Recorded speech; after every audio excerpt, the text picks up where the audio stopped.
اس عزازیل کے پھر ایجنٹ ہیں دنیا میں، انسانوں میں سے بھی، من الجنت والناس، اور انسانوں میں سے بھی اور جنات میں سے بھی۔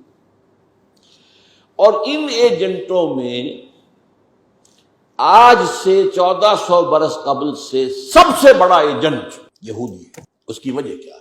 عزازیل بھی برباد ہوا تکبر اور حسد کی وجہ سے۔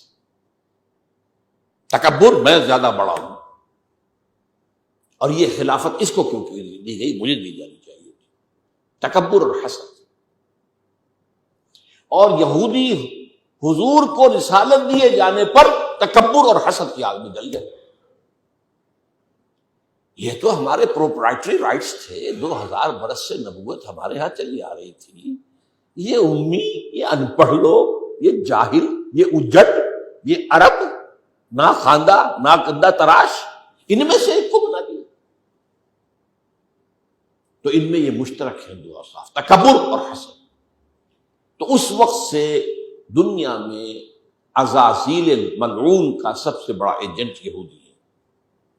اور کچھ عرصے سے، تقریباً 400-500 سال سے، یہودیوں کے ایجنٹ ہیں تمام عیسائی۔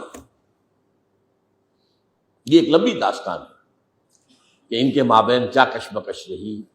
یہودی دشمن تھے عیسائیوں کے، عیسائی جب تھوڑے سے تھے یہودیوں نے پرسیکیوٹ کیا، ستایا، مارا، پیٹا، لیکن حواریین نے ثابت قدمی دکھائی۔ پھر یہ کہ to cut a long story short, چوتھی صدی عیسوی کے شروع میں ایمپرر کانسٹنٹائن قسطنطین وہ عیسائی ہو گیا، تو پوری رومن سلطنت عیسائی ہو گئی۔ اب عیسائیوں نے بدلے چکا، یہودیوں سے مارا، انہیں دبایا، انہیں گھیٹوں کے اندر بند کر دیا، ان سے سخت نفرت کی، شہروں میں آمد و رفت بند کر دی، لہذا ان کا وہ پرسیکیوشن کا شدید دور آیا۔